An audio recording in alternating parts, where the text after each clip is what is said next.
Bonjour à vous tous, j'espère que votre semaine a été fructueuse et vous êtes prêts à célébrer les fêtes et de trompette, d'expiation, ainsi bien que la fête des tabernacles et le dernier grand jour. Bon, j'espère que vous êtes préparés à vous réjouir pendant la fête des tabernacles. Vous savez, et c'est un commandement de Dieu lui-même qui nous demande de nous réjouir à la fête. Nous n'avons pas d'excuses, même si nous avons des épreuves, chacun de nous a des épreuves, mais Dieu le sait. Et Dieu nous demande de nous réjouir, de nous livrer entièrement à la joie. Ce matin, j'aimerais vous poser deux questions et ce seront là les titres de mon sermon. J'ai deux questions, deux titres. Le premier, c'est pourquoi célébrer le sabbat? Le second, pourquoi assemblons-nous chaque sabbat? Maintenant, pour répondre à la première question, pourquoi célébrer le sabbat? L'homme intelligent dira tout carrément que c'est Dieu dans Exode qui nous a donné les 4 premiers commandements. Et il nous a dit, premièrement, le premier commandement, de l'adorer lui seul, de ne pas avoir d'autre Dieu devant sa face. Le deuxième commandement, de ne pas nous fléchir sur des images taillées, de ne pas utiliser des images taillées pour substituer à lui. Et le troisième, c'est de ne pas prendre son nom en vain, parce que son nom est sacré, nous devons respecter son nom. Et le quatrième commandement, nous devons nous rappeler le sabbat et pour sanctifier le sabbat. Ainsi, l'homme intelligent n'a pas aucun de problème, c'est pur, c'est simple. Mais malheureusement, pour la plupart des gens, selon qu'il est écrit dans Romains au chapitre 3, verset 10, si nous nous reportons à Romains au chapitre 3, verset 10, selon qu'il est écrit, il n'y a point de juste, pas même un seul. Nul n'est intelligent, nul ne cherche Dieu. Tous sont égarés, tous sont pervertis. Et au verset 12, il n'en est aucun qui fasse le bien, pas même un seul. Et au verset 18, il dit, du même chapitre, Romains au chapitre 3, verset 18, il dit, la crainte de Dieu n'est pas devant leurs yeux. Voilà pourquoi, chers frères et sœurs, les hommes cherchent toutes les petites bêtes, toutes les excuses à ne point observer le sabbat comme Dieu nous l'a commandé. Et maintenant encore, qu'est-ce que le sabbat? Quelle est l'importance de ce jour par rapport aux 6 jours de la semaine? Il y a beaucoup de controverses au sujet du sabbat. Il est l'un des 10 commandements les plus disputés. Le mot sabbat vient de l'hébreu, il est synonyme de repos. Et dans le mot grec, c'est Shabbat. S-H-A-B-B-A-T,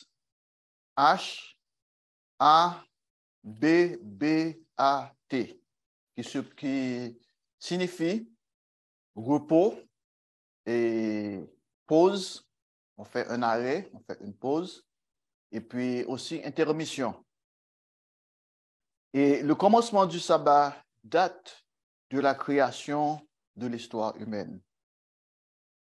C'est Dieu qui, après avoir tout créé, il a tout créé en 6 jours, et puis il s'est reposé le 7e jour. Et j'estime que pendant la création, vous savez, Dieu a créé, et quand vous lisez le récit de la création dans la Genèse, il nous dit chaque jour, Dieu a créé le ciel et la terre, les luminaires, tout cela.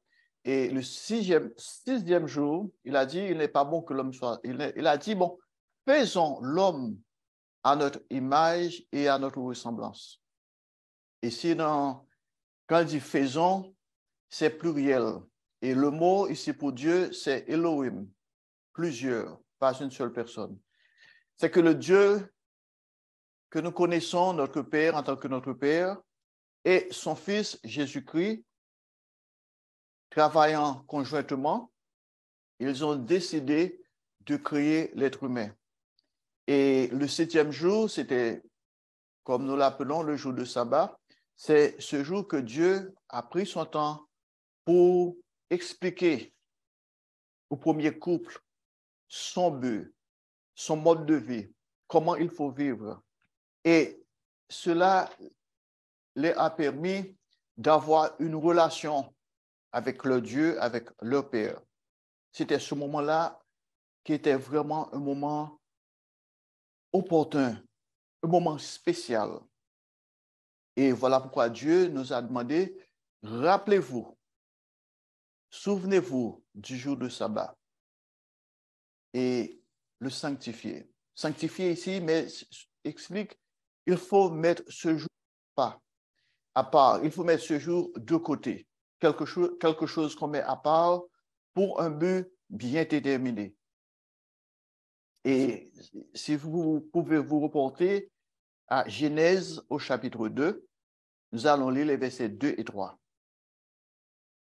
Dans Genèse chapitre 2, verset 2, Dieu acheva au septième jour son œuvre qu'il avait faite, et il se reposa au septième jour de toute son œuvre qu'il avait faite.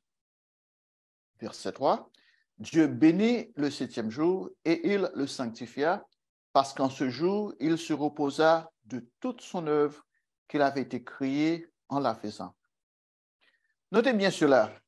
Les jours d'après la Bible commencent du coucher du soleil au coucher du soleil, du coucher du soleil. C'est-à-dire que, par exemple, maintenant, pour bien comprendre, pour définir ce jour, nous cessons de nous travailler vendredi au coucher du soleil, c'est-à-dire au crépuscule, et puis jusqu'au crépuscule du samedi soir, 24 heures. Vendredi soir au coucher du soleil et samedi soir au coucher du soleil. Avant d'aller plus loin, laissez-moi préciser, comme vous le savez déjà, que Dieu a aussi ordonné la célébration des 7 sabbats annuels, dont l'observance a des buts précis, basés toujours sur le même principe, c'est-à-dire ce sont des jours saints aux yeux de Dieu, des jours que nous célébrons par des assemblées, des jours de repos qui honorent Dieu.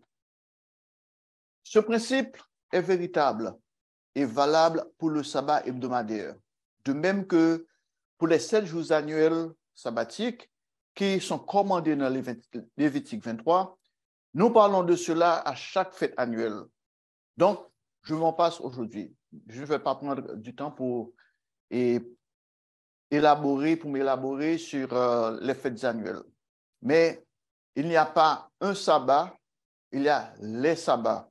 Parfois, quelque part dans la Bible, Dieu nous dit mes sabbats, parce qu'il y a le sabbat hebdomadaire, ça c'est le sabbat que nous célébrons chaque semaine à la fin de la journée du vendredi, et puis au commencement du jour de samedi, nous appelons samedi le 7e jour, qui est un sabbat hebdomadaire.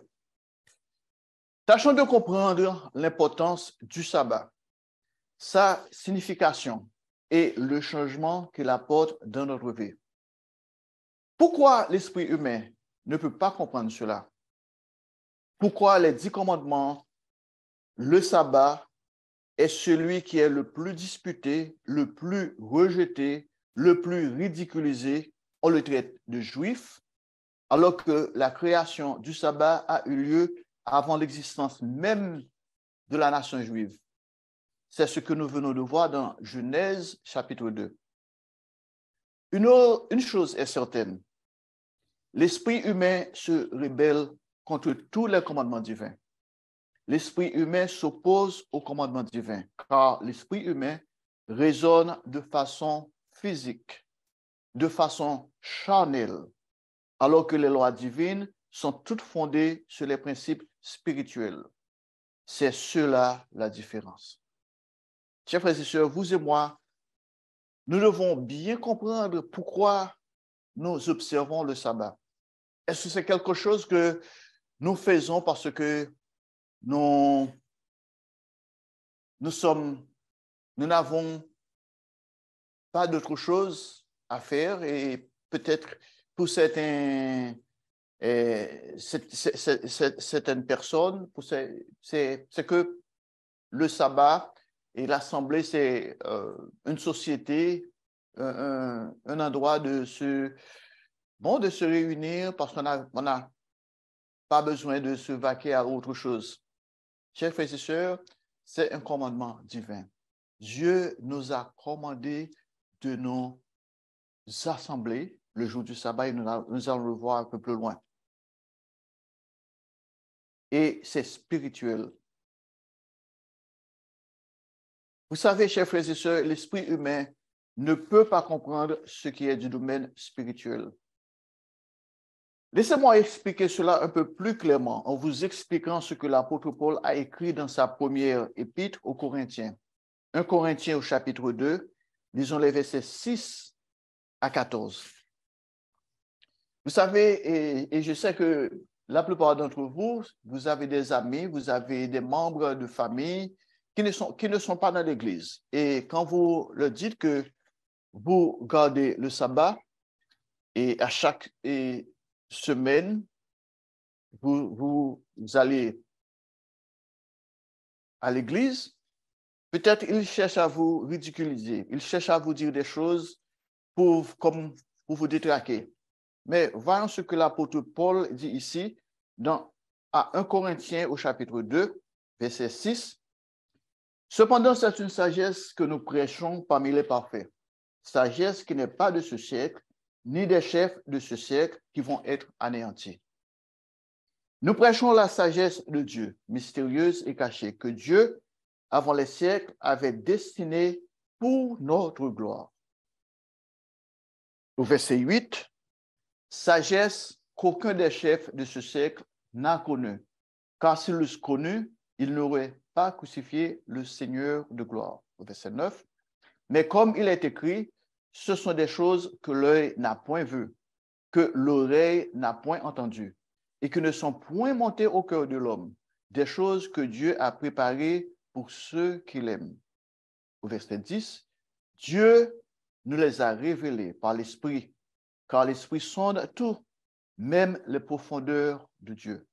Au verset 11, lequel les hommes, en effet, connaît les choses de l'homme, si ce n'est l'Esprit de l'homme qui est en lui. De même, personne ne connaît les choses de Dieu, si ce n'est l'Esprit de Dieu. Au verset 12, or, nous n'avons pas reçu l'Esprit du monde, mais l'Esprit qui vient de Dieu, afin que nous connaissions les choses que Dieu nous a données par sa grâce. Et au verset 13, et nous en parlons, non avec des discours qu'enseigne la sagesse humaine, mais avec ceux qu'enseigne l'Esprit, employant un langage spirituel pour les choses spirituelles. Au verset 14, mais l'homme animal ne reçoit pas les choses de l'Esprit de Dieu, car elles sont une folie pour lui, et il ne peut les comprendre parce que c'est spirituellement qu'on en juge. Je sais que, si je ne me trompe, j'ai expliqué dans un sermon, quand on regarde un être humain, il y a l'être animal, ça c'est le corps biologique, un corps qui est, je dirais, qui est anatomique, physiologique, un corps qui est composé de chair et de sang, un corps qui est mortel, et comme la Bible nous dit que tu es poussière et tu retourneras en poussière. Et c'est ce corps-là que dans notre langage, dans le langage scientifique, on dit c'est biochimique. C'est un corps qui a besoin de la nourriture, de la nutrition, des vitamines, des minéraux, qui a besoin de l'oxygène, qui a tout besoin pour pouvoir rester en vie. Et il y a l'homme intellectuel. Ça, c'est notre intellectuel. Cet homme-là se développe en étudiant, par exemple, et vous savez que quand vous étiez enfant, il y a certaines choses que vous ne savez pas. Et vous ne saviez pas parce qu'à ce moment-là, il fallait aller à l'école, il fallait aller au collège, il fallait aller à l'université pour apprendre des choses. C'est ainsi que plus on avance dans ces études intellectuelles, plus on a de la connaissance et plus on peut répondre à certaines questions. Ça, c'est l'homme intellectuel. Mais il y a aussi l'homme spirituel. L'homme spirituel, c'est cet homme-là qui est une autre dimension de nous-mêmes. Ça, c'est l'Esprit de Dieu qui nous aide à comprendre des choses spirituelles. Et il y a certaines choses, parfois, et on peut être dans une salle avec des gens de toute classe et des gens qui sont vraiment intelligents, des gens qui ont tout su en ce qui concerne la science, mais ces gens-là ne comprennent rien quand on leur parle des choses spirituelles. Et comme vous pouvez le constater, l'apôtre Paul parle ici clairement de deux choses opposées. L'une dans le domaine physique, que tout homme peut comprendre. Et l'homme, je dirais l'homme intellectuel et qui est aussi un homme physique, peut comprendre ces choses-là. Mais l'autre, dans le domaine spirituel, qu'on ne peut pas comprendre à moins d'avoir le Saint-Esprit. Et chers frères et sœurs, vous et moi, Dieu nous a donné un moyen, un temps, et pour apprendre de lui, pour développer en nous ce dont le don du Saint-Esprit qu'il nous a donné. Et nous savons tous que Dieu donne son Saint-Esprit quand on se tourne vers lui, quand on se repent de ses péchés et quand on se fait baptiser selon les instructions divines. Après cela, nous devons croître de la connaissance des vérités qui nous sont révélées dans la Bible. Et on peut voir ça dans Actes au chapitre 2. Nous retournons à Actes au chapitre 2. Nous allons commencer au verset 37.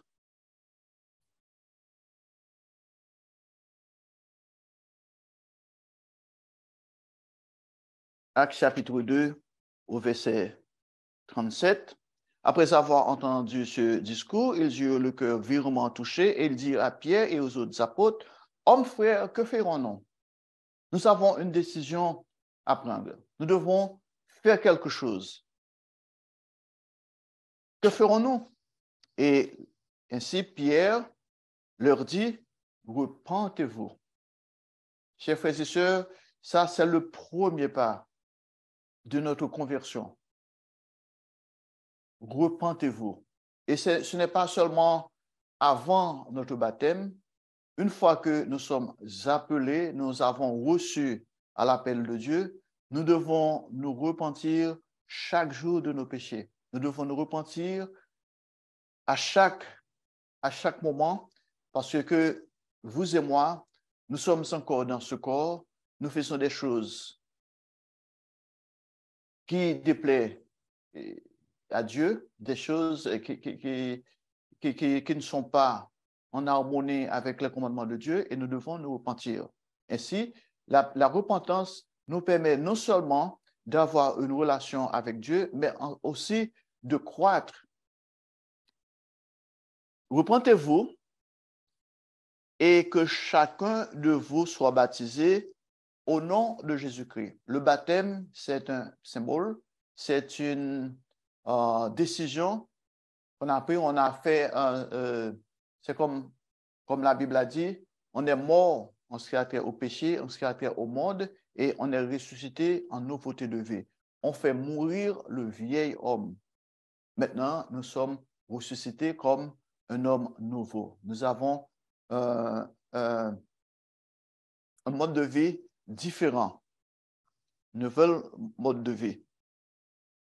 Et à cause du péché, à cause du pardon de vos péchés, et vous recevrez le don du Saint-Esprit. Nous voyons que le repentir vient d'abord, le repentir, maintenant le baptême, et maintenant nous avons reçu le don du Saint-Esprit. C'est quelque chose que Dieu nous donne lui-même, un dépôt de lui-même, une partie de lui-même.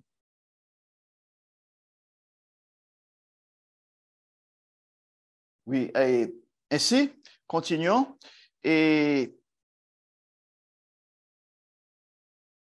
au verset 42, un verset clé, et ces gens-là, après avoir repenti, après avoir été baptisés, après avoir reçu le don du Saint-Esprit, au verset 42, ils persévéreraient dans l'enseignement des apôtres, dans la communion fraternelle, dans la fraction du pain et dans les prières. Quelque chose que vous et moi, nous devons regarder et prendre leçon. Ces gens-là, après avoir été baptisés et reçu le Saint-Esprit de Dieu, ils persévéreraient dans l'enseignement des apôtres, dans la communion fraternelle, dans la fraction du pain et dans les prières. Et tout cela se fait, chers frères et sœurs, pendant le jour du sabbat, au cours du sabbat. Et Dieu ne nous a pas dit OK, pendant 6 jours, vous devez être à l'assemblée pendant 6 jours, vous devez... Non, nous avons notre parapet, nous devons étudier la Bible, certes, nous devons prier, nous devons méditer sur sa parole, mais le 7e jour est un jour consacré pour l'étude de la parole de Dieu, pour entendre les enseignements de Dieu. Quand nous sommes venus aux assemblées, nous recevons, nous écoutons un sermon, nous écoutons une sermonnette, des annonces. Tout cela font partie des enseignements de Dieu. La croissance dont nous avons besoin, la croissance spirituelle.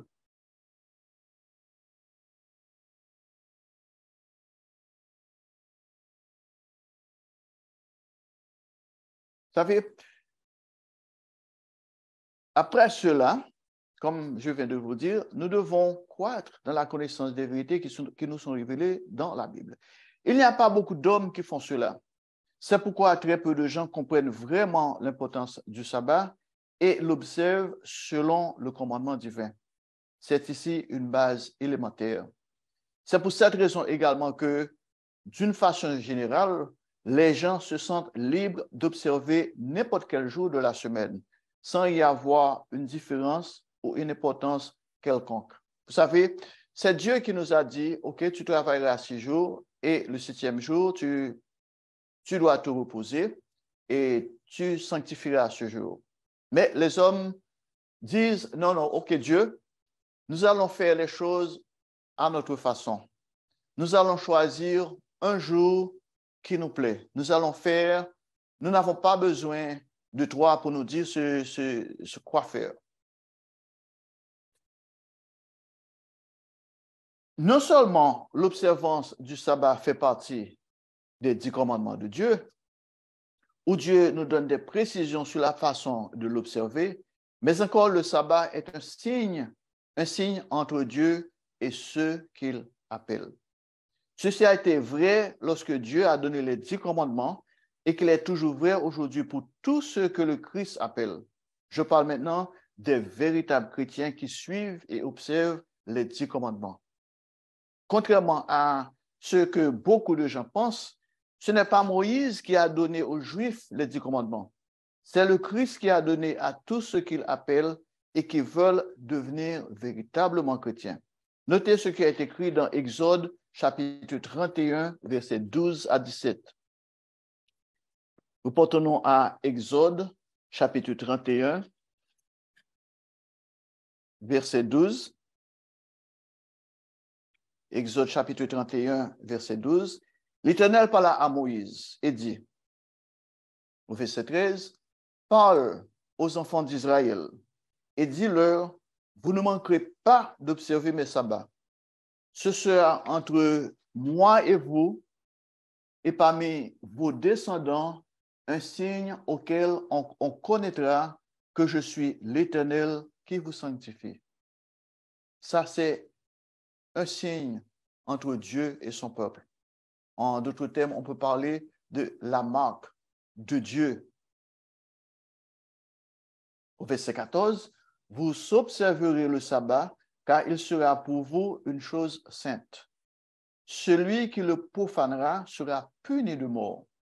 Celui qui fera quelque ouvrage, ce jour-là sera retranché du milieu de son peuple. » Ici, chers frères et sœurs, ça, quand on transgresse le sabbat, quand on sait comment il faut garder le sabbat, quand on sait comment nous devons mettre le sabbat de côté pour le sanctifier et on ne le fait pas, c'est comme si on a commis un crime.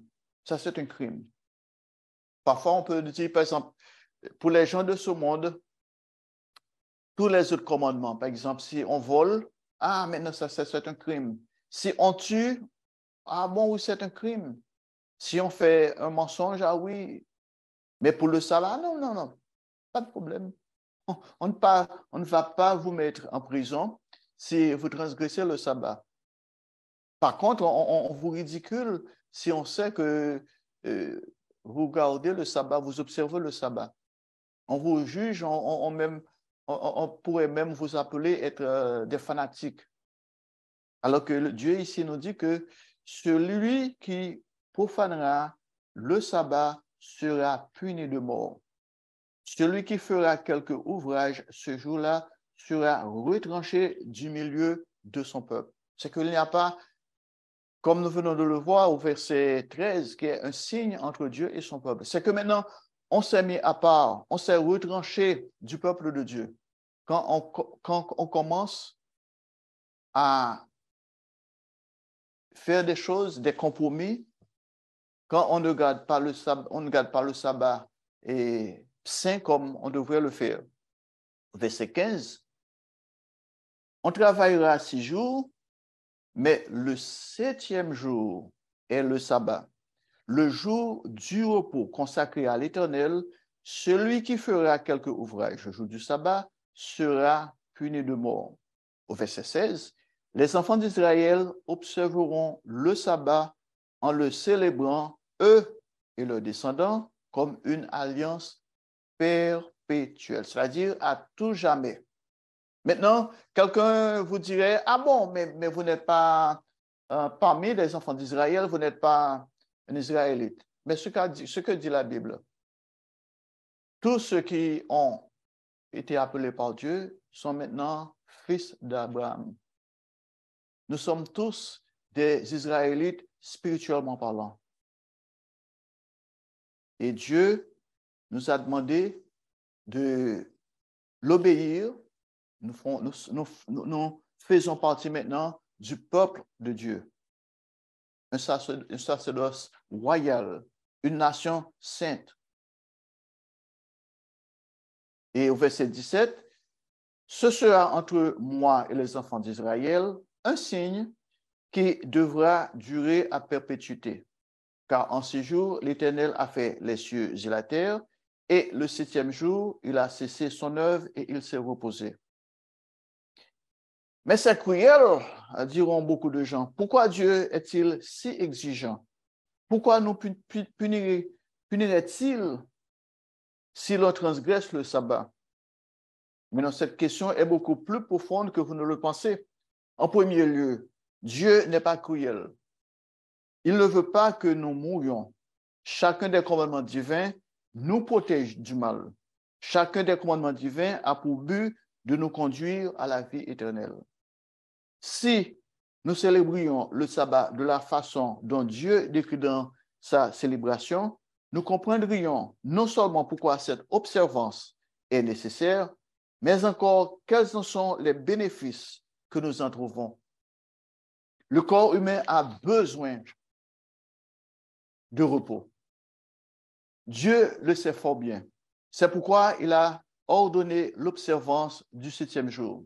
Je sais que la plupart d'entre nous, quand nous travaillons pendant 6 jours, il y a tellement de stress, il y a beaucoup d'exigences. Et Dieu le sait. Nous avons besoin un jour pour nous débarrasser des soucis de ce monde, un jour de nous détacher de ce qui se passe autour de nous et de nous concentrer sur le monde de demain. Le monde, là, nous savons que ce sera un monde heureux, un monde rempli de joie, un monde rempli de paix, là où les hommes auront une relation étroite avec leur Dieu. C'est pourquoi Dieu a ordonné l'observance du 7e jour. Et ceci est nécessaire pour le corps physique. Mais en plus, il est indispensable pour notre repos et réjouissance spirituelle. En effet, l'observance du sabbat est à la fois physique et spirituelle. Lorsque nous observons le 4e commandement, c'est-à-dire l'observance du sabbat, de la façon dont Dieu nous le demande, nous en tirons le maximum des bénéfices, physiquement et spirituellement. Pas la façon dont nous pensons, parce que pour certains, et se reposer, c'est-à-dire de faire la grasse matinée, de ne rien faire, alors ce n'est pas ce que Dieu dit. You know? Et il y a beaucoup de gens qui pensent que le sabbat n'est pas un jour où nous sommes pris des plaisirs dont on jurait pendant les 6 autres jours de la semaine. Au contraire, c'est un jour de repos spirituel qui nous permet de jouir des bénédictions que l'on ne pourrait jamais connaître autrement. Reportons-nous à Ésaïe, au chapitre 58, versets 13 et 14. Comment Dieu nous demande d'observer le sabbat. Il y a certaines personnes jusqu'à présent, même dans l'Église, qui ne savent pas comment observer le sabbat. Je vous rappelle, les pharisiens, de leur côté, c'est comme un fardeau pour eux. Ils ont fait le sabbat un fardeau et il ne faut pas faire ceci, il ne faut pas faire cela, ils vous disent il ne faut pas marcher. Bon, mais allons à Ésaïe au chapitre 58, au verset 13. Si tu retiens ton pied pendant le sabbat, pour ne pas faire ta volonté en mon saint jour, si tu fais du sabbat tes délices, pour sanctifier l'Éternel en le glorifiant, et si tu l'honores en ne suivant point tes voies, en ne te livrant pas à tes penchants et à de vains discours. Au verset 14, alors tu mettras ton plaisir en l'Éternel. Vous voyez, et maintenant, juste le temps de contrôler nos pensées, de contrôler nos paroles, nos actions, en faisant vraiment des choses que Dieu nous demande. Si tu fais du sabbat tes délices pour sanctifier l'Éternel en le glorifiant. Et si tu l'honores en ne suivant point tes voies, vous savez vos voies, vous savez ce que, pendant les 6 jours de la semaine, ce que vous pensez, comme les Israélites dans l'Ancien Testament, qui disaient, ah bon, nous sommes fatigués, nous avons besoin de ce jour déterminé pour que nous puissions vendre nos marchandises, pour que nous puissions retourner à notre train-train quotidien. Et il y a une différence, notre attitude. Au verset 14, alors tu mettras ton plaisir en l'Éternel, et je te ferai monter sur les hauteurs du pays. Je te ferai jouir de l'héritage de Jacob, ton père, car la bouche de l'Éternel a parlé. Ici, ça c'est une promesse scellée.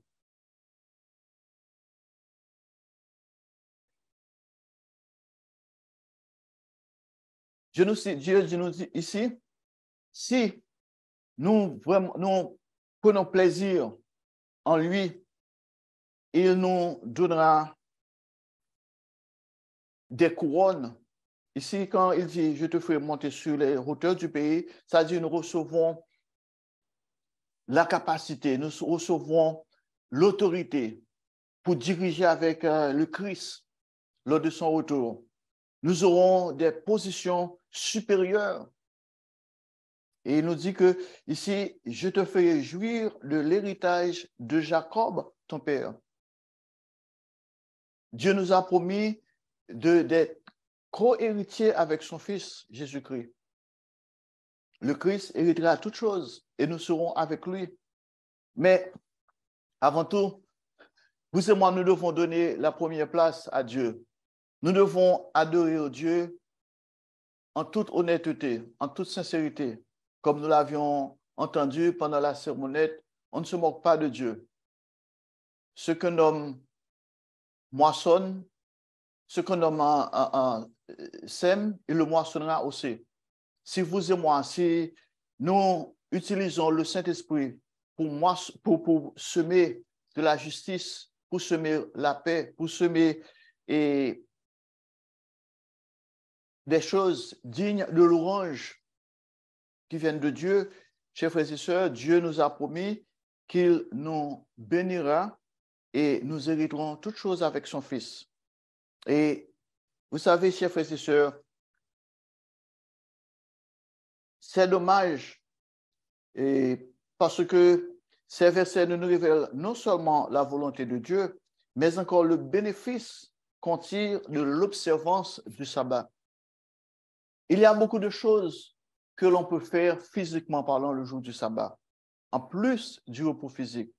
On peut faire des petites promenades, on peut écouter une belle musique, on peut faire des visites à des amis, mais il faut que tout cela ait pour base d'honorer Dieu et de respecter en même temps son sabbat. Donc, le Christ, lors de son ministère sur cette terre, a toujours observé le sabbat. Il s'est rendu à la synagogue, c'est-à-dire à l'église, chaque jour du sabbat. Reportons-nous à Luc au chapitre 4, verset 31. L'évangile de Luc au chapitre 4, verset 31. Il descendit à Capernaum, ville de la Galilée, et il enseignait le jour du sabbat. Oui, le jour du sabbat, c'était un temps unique pour Jésus, un temps pour aller pour être ensemble avec tout le monde, et il enseignait. Il enseignait le jour du sabbat. Le Christ est le maître du sabbat. Au Marc chapitre 2, versets 27 et 28, dans Marc au chapitre 2, versets 27 et 28, puis il leur dit, le sabbat a été fait pour l'homme et non l'homme pour le sabbat. Malheureusement, certaines personnes utilisent ces versets-là pour vous dire que bon, maintenant, vous n'avez pas besoin d'observer le sabbat, vous n'avez pas besoin de garder le sabbat parce que le sabbat a été fait pour l'homme et non l'homme pour le sabbat. Le sabbat a été fait pour l'homme, pour un but, pour que l'homme puisse apprendre à connaître la voix de son Dieu, son Créateur. Le sabbat a été fait pour l'homme, pour que l'homme puisse avoir un temps pour se reposer, un temps pour se remettre, un temps vraiment pour se décharger les soucis de cette vie. Et au verset 28, de sorte que le Fils de l'homme est maître même du sabbat, parce que c'est lui qui, après avoir tout créé pendant 6 jours, il s'est reposé le 7e jour. C'est lui qui a été avec son père, qui a créé le premier couple. Et vraiment, c'est un triste raisonnement que beaucoup de chrétiens ignorent que le changement du sabbat au dimanche n'est pas recommandé dans la Bible, mais encore s'oppose aux instructions divines. Et savez-vous, chers frères et sœurs, que ce changement a eu lieu au concile de Nicée en 325 et dit, lorsque l'empereur Constantin, voulant se débarrasser de tout ce qui était juif, a décrété que les chrétiens devraient désormais observer le dimanche au lieu du sabbat juif pour honorer le Christ, particulièrement en honneur de sa résurrection le dimanche. Eh bien, si étrange que cela puisse vous paraître, ce raisonnement ne tient pas debout. Premièrement, aucune personne n'a le droit de changer les jours de la semaine par des raisonnements humains.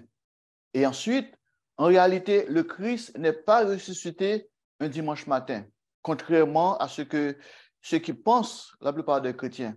Vous n'avez qu'à vérifier cela vous-même. Et comme je vous l'ai dit par le passé, comme je me rappelle l'avoir dit que si vous consultez le dictionnaire Larousse, aujourd'hui, Larousse déclare que le samedi est le 6e jour de la semaine, alors que le même Larousse, il y a une trentaine d'années, annonçait avec la même autorité que le samedi est le 7e jour de la semaine, c'est-à-dire le sabbat. C'est que les gens cherchent à tout moyen pour se justifier, afin de ne pas faire la volonté de Dieu. Et c'est vraiment, c'est triste. Quel dommage que les chrétiens qui ne font pas des recherches pour connaître l'origine de leur croyance. S'il est vrai que nous sommes nés dans une nation, cela ne signifie pas que nous devrions aussi naître dans une religion. C'est pour cette raison du reste que le Christ est venu sur cette terre, non seulement pour payer pour nos péchés par sa mort, afin que nous puissions hériter la vie éternelle, mais encore pour nous révéler comment entrer dans le royaume de Dieu, ainsi que l'importance de l'observance des commandements de Dieu. Reportons-nous à Jacques au chapitre 2, verset 10.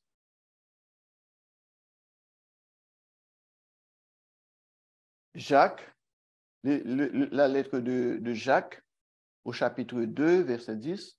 Car quiconque observe toute la loi, mais pêche contre un seul commandement, devient coupable de tous.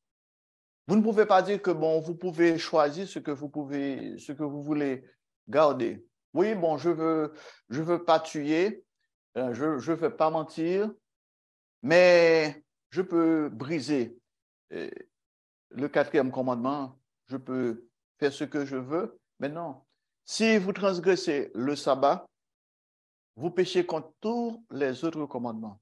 Rappelez-vous que le Christ a dit, lors de son apparition, plusieurs viendront et lui diront, Seigneur, nous avons prophétisé en ton nom, nous avons fait des miracles en ton nom. Et Jésus leur dira, retirez-vous de moi, parce que je ne vous ai jamais connu, vous qui commettez l'iniquité. Le mot iniquité en anglais est traduit par lawlessness, c'est-à-dire briser la loi, des lois, des transgresseurs de la loi. Et quand on parle des lois ici, il ne s'agit pas de la loi de la circulation, des lois de quoi que ce soit, mais ce sont les lois divines, les lois que Dieu a promulguées pour notre bien-être. Si on brise une seule d'entre elles, on devient coupable de toutes les lois. Chers frères et sœurs, cette vérité est absolue. Avec Dieu, c'est une question de tout ou rien. On ne peut pas observer à moitié un commandement quelconque. On ne peut pas être moitié chrétien. On ne peut pas aimer notre prochain en partie. Le Christ a dit que nous devons aimer notre prochain comme nous-mêmes. Et il a prouvé son amour envers nous tous en venant mourir pour nos péchés. Et laissez-moi vous citer dans Ésaïe au chapitre 56, versets 1 et 2. Dans Ésaïe au chapitre 56, au verset 1, « Ainsi parle l'Éternel, observez ce qui est droit et pratiquez ce qui est juste. car mon salut ne tardera pas à venir et ma justice à se manifester. Au verset 2, heureux l'homme qui fait cela, et le Fils de l'homme qui y demeure ferme, gardant le sabbat pour ne point le profaner, et veillant sur sa main pour ne commettre aucun mal. Lors du ministère du Christ, beaucoup de Juifs ne comprenaient pas l'importance du sabbat et même condamnaient le Christ pour les guérisons qu'il faisait ce jour-là. Par exemple, dans Luc au chapitre 13, versets 10 à 17,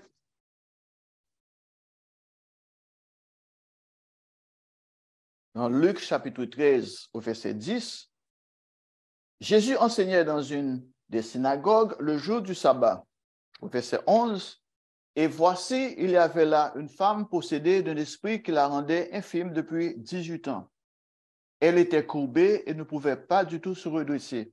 Au verset 12, lorsqu'il la vit, Jésus lui adressa la parole et lui dit, « Femme, tu es délivrée de ton infirmité. » Au verset 13, et il lui imposa les mains. À l'instant, elle se redressa et glorifia Dieu. Au verset 14, mais le chef de la synagogue, indigné de ce que Jésus avait opéré cette guérison un jour de sabbat, dit à la foule, il y a 6 jours pour travailler. Et donc vous faire guérir ces jours-là et non pas le jour du sabbat. Oui, un miracle. Quelqu'un qui a été guéri alors que maintenant le chef de la synagogue était indigné de ce que Jésus avait opéré cette guérison un jour de sabbat. Et au verset 15, vous voyez la réponse du Christ. Hypocrite, lui répondit le Seigneur, est-ce que chacun de vous le jour du sabbat ne détache pas de la crèche son bœuf ou son âne pour le mener à boire? Au verset 16, et cette femme qui est une fille d'Abraham et que Satan tenait liée depuis 18 ans, ne fallait-il pas la délivrer de cette chaîne le jour du sabbat? Tandis qu'il parlait ainsi, tous ses adversaires étaient confus et la foule se réjouissait de toutes les choses glorieuses qu'il faisait. Ici, Jésus nous donne un exemple vraiment à suivre. Pendant le sabbat, oui, nous devons faire du bien pendant le sabbat.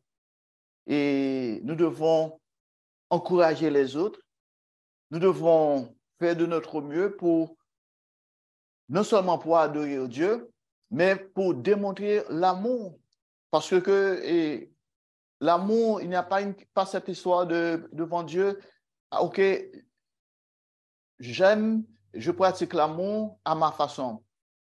Et il y a beaucoup de gens, malheureusement, même dans les églises de Dieu, dans l'église de Dieu, il y a des gens qui pensent qu'ils peuvent pratiquer l'amour à leur façon. Et ils vous disent, ah bon, ça, c'est ainsi que... Non, nous devons pratiquer l'amour à la façon divine, la façon que Dieu lui-même nous demande de pratiquer l'amour. Vous savez, aujourd'hui, chers frères et sœurs, cette même ignorance existe dans l'esprit des chrétiens. Ils confondent une action faite avec amour pour aider quelqu'un avec une transgression du commandement de sabbat. Plus vous étudiez la Bible, plus vous comprendrez comment observer ce jour-là, sans pour autant transgresser l'esprit de la loi. À une autre occasion, le Christ a fait une guérison que les Juifs ont également critiquée. Et je cite, et nous pouvons voir ça dans Luc au chapitre 14, versets 1 à 6. Dans Luc, l'évangile de Luc, chapitre 14, au verset 1, Jésus étant entré un jour de sabbat dans la maison de l'un des chefs des pharisiens. Pour prendre un repas, les pharisiens l'observaient. Au verset 2, et voici un homme hydropique était devant lui.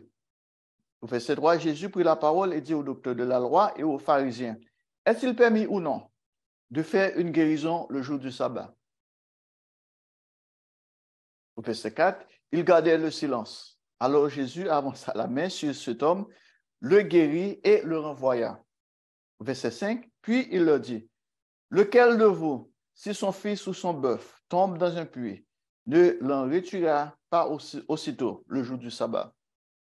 Verset 6, et ils ne purent rien répondre à cela. Ces deux exemples nous aident déjà à comprendre la façon dont Dieu raisonne, de la façon dont l'esprit charnel raisonne. Lorsque vous étudiez la Bible, vous verrez que la plupart du temps, le Christ a fait des guérisons le jour du sabbat. Et chaque fois, les Juifs l'ont condamné pour cela. Ils ne comprenaient pas la différence entre une action faite pour aider quelqu'un et un travail quelconque, qui n'était pas permis le jour du sabbat. Laissez-moi vous donner encore un autre exemple. Dans Luc chapitre 6, versets 1 à 5. Luc au chapitre 6, verset 1. Il arriva un jour de sabbat, appelé second premier, que Jésus traversait des champs de blé. Ses disciples arrachaient des épis et les mangeaient après les avoir froissés dans leurs mains. Quelques pharisiens leur dirent, « Pourquoi faites-vous ce qui n'est pas permis de faire pendant le sabbat ?» Au verset 3, Jésus leur répondit, « N'avez-vous pas lu ce que fit David lorsqu'il eut faim, lui et ceux qui étaient avec lui? » Au verset 4, comment il entra dans la maison de Dieu, prit les pains de proposition, en mangea et en donna à ceux qui étaient avec lui, bien qu'il ne soit pas permis qu'aux sacrificateurs de les manger. Au verset 5, et il leur dit, le Fils de l'homme est maître même du sabbat. Contrairement à ce que certains chrétiens pensent, le sabbat n'est pas un jour de privation, mais de réjouissance. C'est un jour qui nous permet de nous assembler avec ceux que Dieu appelle par notre religion, car c'est un jour de convocation sainte, tel que l'apôtre Paul le décrit. Convocation sainte signifie lorsque les frères de la même croyance se réunissent pour adorer Dieu sous la direction du ministère de Dieu, pour étudier ensemble la Bible et pour se fraterniser. Notez à ce propos l'avertissement que l'apôtre Paul nous donne dans Hébreux au chapitre 10, versets 23 à 25. Hébreux chapitre 10, verset 23.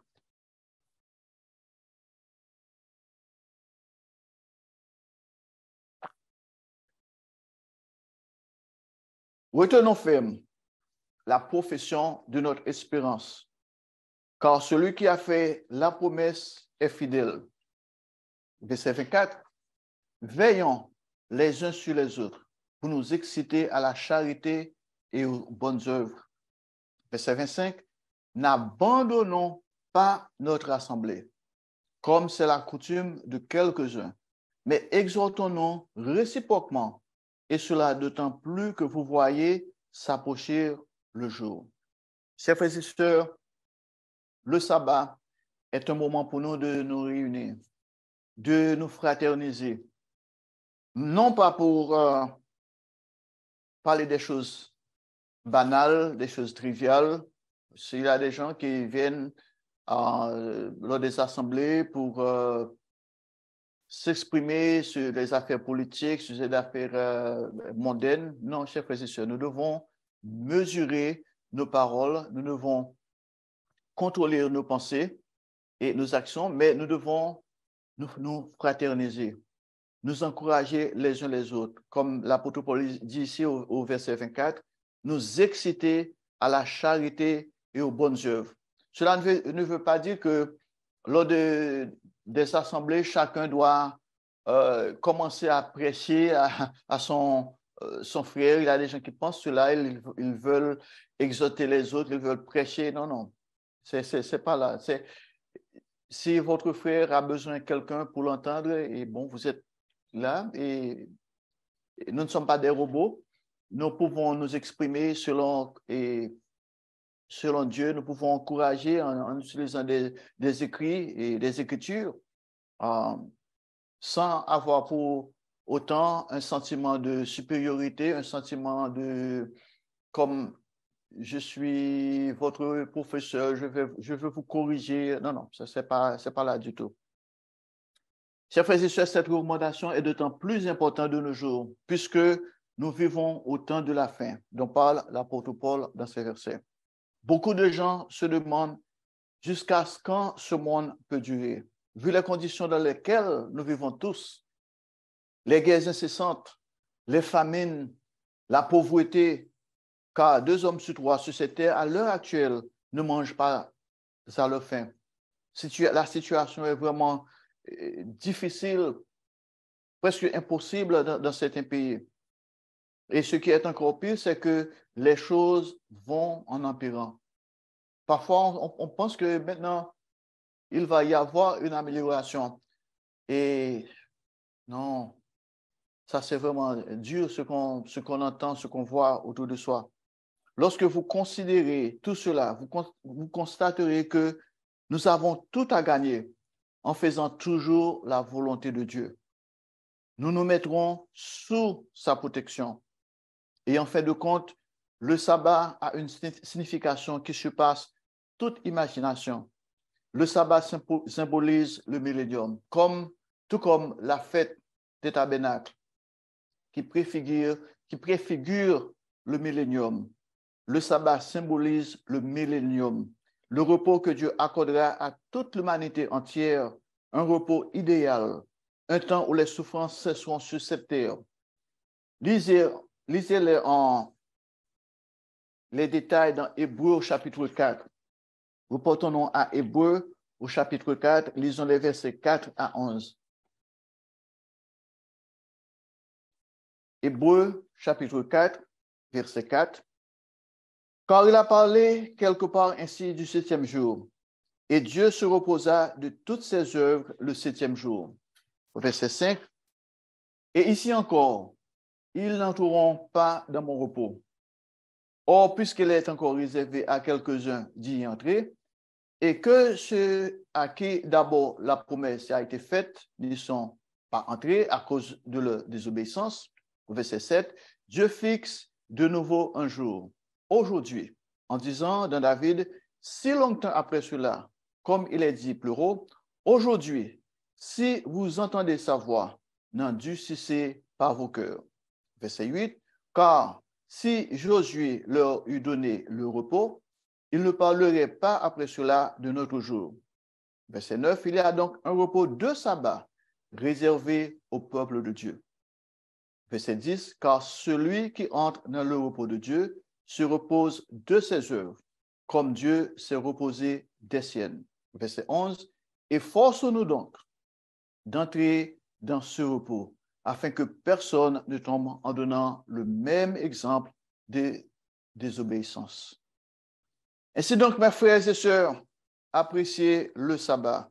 Passez plus de temps ce jour-là avec votre Créateur, ayant vos yeux sur l'avenir, l'avenir qui est magnifique, que le Christ est venu nous annoncer. Vous savez, chers frères et sœurs, pour avoir une relation avec quelqu'un, soit dans le mariage, soit avec un ami, ça nécessite du temps, comme nous l'avions entendu dans la sermonnette. Pour établir une relation solide, nous avons besoin du temps. Et Dieu, notre Créateur, Dieu, notre Père, qui est amour, nous a donné ce temps. Il a établi le sabbat, le 7e jour de la semaine. Notre Dieu est un Dieu d'ordre. Il n'y a pas de confusion en Dieu. Dieu veut que nous prenions. Dieu nous a donné 6 jours pour travailler, pour vaquer à nos besoins, parce que Dieu sait que nous avons besoin de travailler pour pouvoir nous nourrir, pour pouvoir payer nos factures. Mais il nous a demandé de mettre de côté, de mettre à part le 7e jour. Chers frères et sœurs, ce monde où nous vivons est temporaire, tandis que le sabbat, c'est-à-dire le millénium, la vie sous le règne du Christ est éternelle. Lorsque vous comprenez la beauté sublime de cette promesse, vous attendez chaque semaine avec hâte l'arrivée du sabbat hebdomadaire, car un jour, ce sabbat hebdomadaire se transformera en un sabbat permanent.